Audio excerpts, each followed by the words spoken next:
everybody, it's me, good guy Wooper. How's it going? How's it doing? I got an idea for a series. I've been kind of wanting to do something like this, but I kind of wanted it to be a little bit different than other videos you may have seen around the interwebs, but I wanted to talk about what's going on.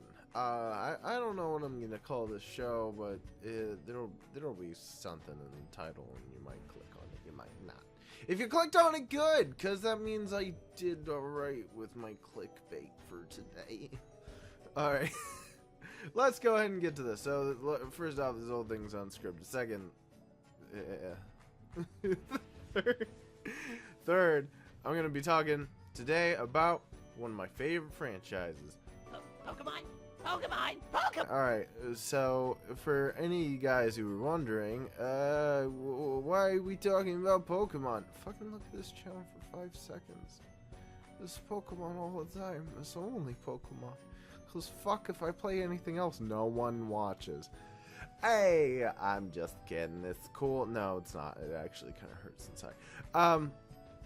First off, a little bit of background on my history with Pokemon. I was a young lad of the age of whenever Ruby came out. I'm not gonna bother to do the math on that. But it was Christmas Day. I had been watching the Pokemon series for a very long time, and I was like, boyo, I've been wanting this game-o for forever-o. And Dad's like, we're too poor. But finally, one Christmas, I'm assuming, oh god, I don't even know if it was like when Ruby came out. I have no idea. I'm just gonna assume it was when Ruby came out. It was that Christmas. I got a Game Boy Advanced, or a Pearl Blue Game Boy Advance, and a copy of Pokemon Ruby. And oh boy howdy, I was super excited. I started up the game and was like, oh my god. Listen to this music. There's so many trumpets. And as a child, I mean, I don't think I'm alone in this at all, but I was a big fan of dinosaurs. They were these giant fucking things that walked around and they screamed sometimes, but their screams are cool and not scary. So I picked Trico, and the rest was history. They pretty much had me hooked immediately. I can't even tell you how many hours I put in that game. Unfortunately, I no longer have that cartridge of Ruby I had when I was a child, because I'm pretty sure I lost it at my grandma's somewhere and just was not able to find it. I remember being super devastated about that, though. Then the next game I got in the series was It's my series. In the series was Pokemon Fire Red. Cause it was orange, really. That was it. My favorite color as a kid was orange. I guess now it's like a deep red, but so I'm 5 and still have a favorite color. And I could go on about how, oh, I picked Bulbasaur because dinosaur. Well, you could pick Charmander. I mean, I like Charmander enough, but like I only like Charmeleon and I don't like Charizard so much, so we've been over this. But besides the point, I went on to play pretty much every game around launch, I want to say. I didn't really have too much control of it because I didn't have my own income because I was a small child. But I did, when it came to Black and White, at some point after Pokemon Platinum, I must have dropped off. Because I remember, so we didn't exactly have internet at the time. Like, I wasn't able to readily access it. And for me, having no information outside of Nintendo Power, and Nintendo Power stopped existing around this time, I couldn't find out when new Pokemon games were coming out unless there was a commercial on TV. And I remember I'd get super excited about that because I think Platinum came out and then it was Pokemon Mystery Dungeon Explorers of the Sky, but that'll wait for another video because that's a real good game. But we continued on to Unova. I remember I was in a GameStop and I didn't have quite enough money. And my sister, God bless her, she's great. My little sister was like, I have a little bit of extra money. I'm gonna help you get this. But don't tell any... Fuck you, alarm! Can't you tell I'm in the middle of something? Anyways, so my little sister helped me get this game, and needless to say, my parents were pissed. They thought I had like tricked her into it or something like that, and I was like, no, she was just being nice. But anywho, besides the point, this is just a tragic childhood we'll go over at some point. But so we got Black and White. We continued over. Black and White 2 was, so by then I was dating Miss Hannah. So me and her actually played through Black and White 2 together for the most part. At some point she totally dropped off. But then we went over to the 3DS Pokemon games and something lost me. I want to say maybe it was because we were going from 2D to 3D and I was just super into this like art style. But it was just, I don't know, some of the charm was lost when we went over to the next game, and it's been kind of meh for me ever since, really. Pokemon X and Y was the first game I started disliking the starter Pokemon. I was like, alright, I mean, or actually no, let's go even further back than that. The starters from Black and White. It was the first Pokemon game where one badge in, I decided I didn't want to train my starter anymore, and I put it in a PC box. First time in any Pokemon game I've ever done that. I picked Snivy, by the way, if you're wondering. And no, picking the other starter, because I've played through the games enough time that I've used every starter. I used the other two starters, and to be honest, that didn't help me either. It wasn't any better by any means. And then we get Gen 6. I kind of liked Feroki. Fennekin was the hype child, and then we saw it evolve. And Chespin wasn't even on the radar. And then here we are with Generation 7, and I like the owl, but the owl isn't necessarily good at what he does. I mean, I'm sure there's going to be people who are like, well, if you use it competitively and you do it this way, you can actually get a pretty good Pokemon out of it. I'll be like, shut up, Patrick. It's not your fucking turn to speak. And that brings us up to now with Ultra Sun and Ultra Moon. Now, I know exactly what this is. This is another situation just like Black and White 2, where they're getting ready to develop for a new console. And they're not quite ready to do it, so they're like, okay, let's take this opportunity and train a younger development team. So, essentially, there's actually reports that confirm this. I'll have to go find them so you guys can read through it yourself. But the team that's working on Ultra Sun and Ultra Moon is actually a younger development team. It's a new team that they're bringing in. So I'm essentially believing that, 1, this game is a staller. 2, this is for practice.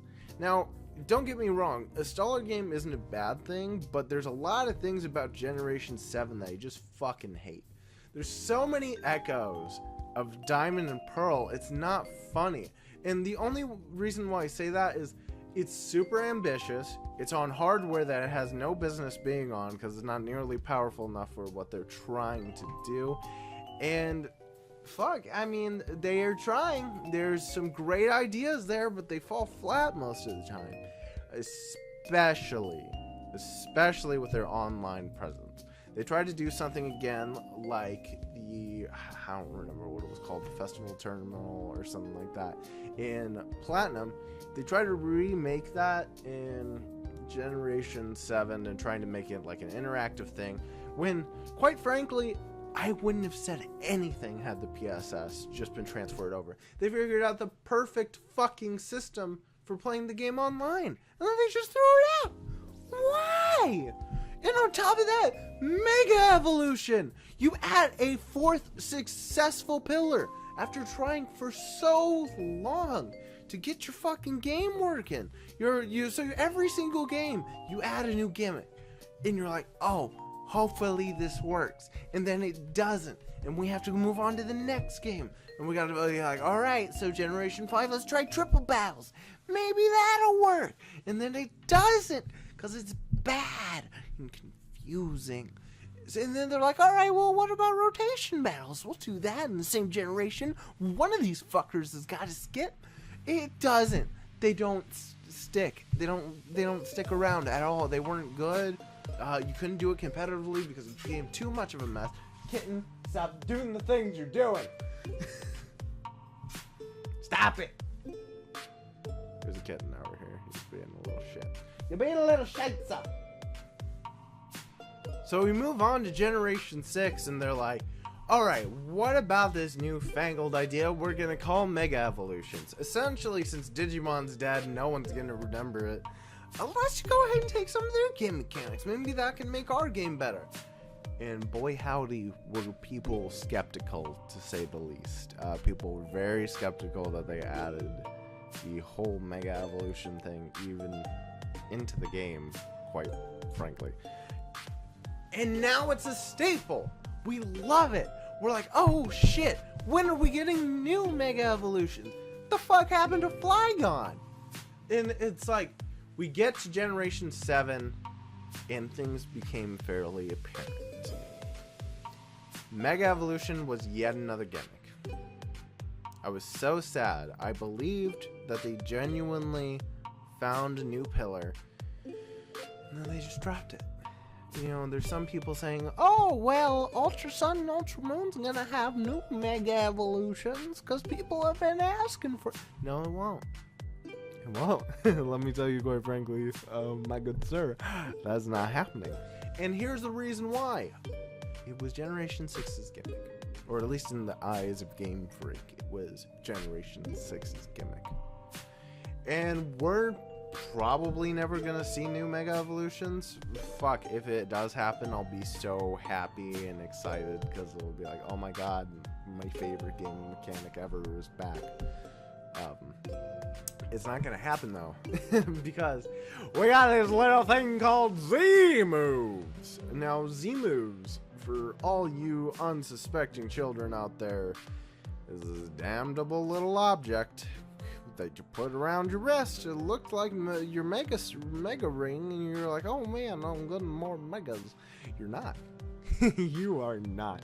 Welcome to the muddiest thing to probably ever happen to Pokemon's meta. I feel like nothing threw more of a wrench into the gameplay than Z moves, because it's like, all right, well, rather than I'm wondering at the logic when a little something like this, where they're like, all right, well, we can't keep making new Mega Evolutions for every single Pokemon ever, because eventually they're gonna start looking a little wonky. Let's just give type move, or like ultra powerful type moves, and you can use it once per battle, kind of like Mega Evolution, except for a lot worse. And maybe creatively that was the idea. Let's do that. Maybe, I don't know.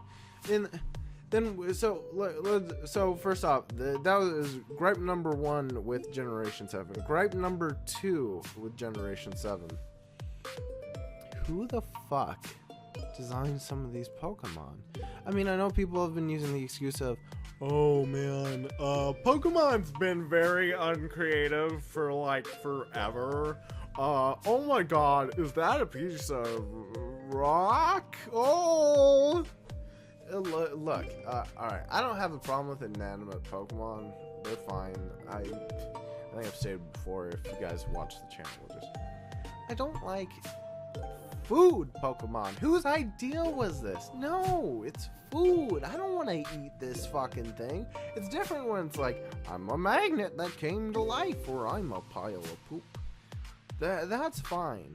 I can't stand the idea of someone cooked this thing and now it's alive.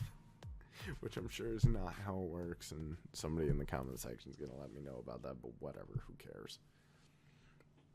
Generation 7 has some just fugly Pokemon designs. I have to say, for every one good Pokemon design, there's 3 bad ones.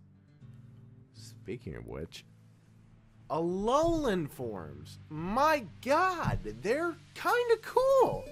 What an amazing game changer. Let's take some Pokemon that maybe were hindered by their stats. Let's not improve that at all. Let's change their typing.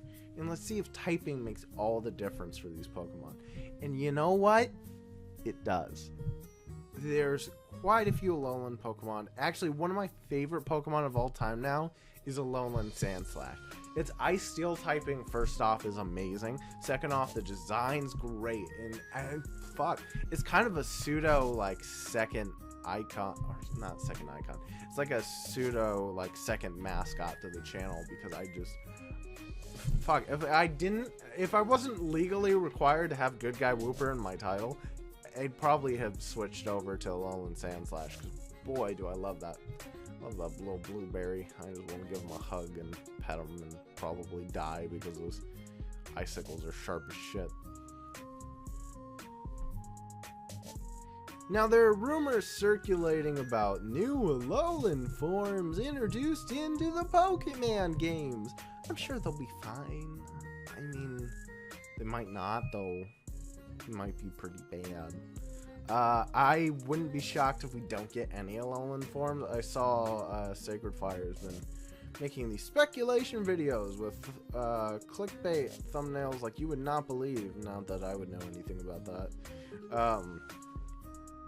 But he's talking about how there's like an Alolan Oddish line and Alolan Parasect. Fuck, dude, if they do anything with Parasect, I would be shocked and ecstatic because I'm the only person on the planet that loves Parasect. I would love to see more Alolans. It's not gonna happen though. No, I won't go as far as to say it's not gonna happen. I'm gonna say it's very unlikely at this point, since we're what, fucking 2 weeks out. I doubt anything fantastical is coming out of that. But so essentially this video was meant to be like my general feelings about the current climate of this game. I feel like people are fine with just taking whatever, but I feel like you should be able to criticize a franchise that you love. And I feel like Pokemon's kind of fucked up. This is the first time I feel like I've seen Pokemon go through growing pains besides Generation 4. Generation 4, they're on new hardware. Generation 7, they are on hardware that's severely out of date. And now we can go into the reasons as to why they made the decision to stay on the 3DS rather than moving over to the Switch. And that was because Game Freak thought the Switch was gonna fail. That's a shocker. I can't necessarily blame them considering how the Wii U went, and that was probably why they didn't really make much of anything for the Wii U. In fact, most of the Pokemon games that came out for the Wii U weren't even by Game Freak. They were all outsourced to other studios. So we get this takes us all of this business that we just talked about takes us to the present. We are, let's say, at the time of recording, it is the 29th of October. Now we are less than 10 or fuck. No, it comes out on the 17th. I almost got half a month until this game comes out. But I'll tell you what, my lads, my dudes, my bros. I'm going to be playing this on the channel. I don't necessarily know that I'm going to enjoy it. I'm not going in optimistic, and I'm not going in with any kind of expectations. The only thing I genuinely believe is that this game is going to be a black and white 2 situation, except from the way it's looking, it might be handled poorly. And I'm hoping I'm wrong. So hopefully when the game comes out, Game Freak proves me wrong. And this Pokemon, let's say Pokemon moves back up to how I felt about it when Omega Ruby Alpha Sapphire came out, or when Black and White came out. Because I wouldn't say X and Y, because X and Y kind of echoes some of the problems I have with Diamond and Pearl, but not as severe. It's going to be interesting, I will say that much, and I'm hoping for the best. But as for the rest of this, guys, I just want to thank you. We're kind of running on time here, or quite a bit of time to be quite frank with you, and I will see you guys in the next video. I hope you enjoyed this retrospective slash the state of this game. Ooh, that sounds like a title. Let's do that for the title. Tell me, you guys, what game you would like to see me, or what franchise you'd like to see me do next. Right now, I have one for Halo in the works, so Halo should be coming out next. Because boy howdy do I have quite a bit to say about Halo. I'll see you guys later. Keep it good, guys. Keep it good.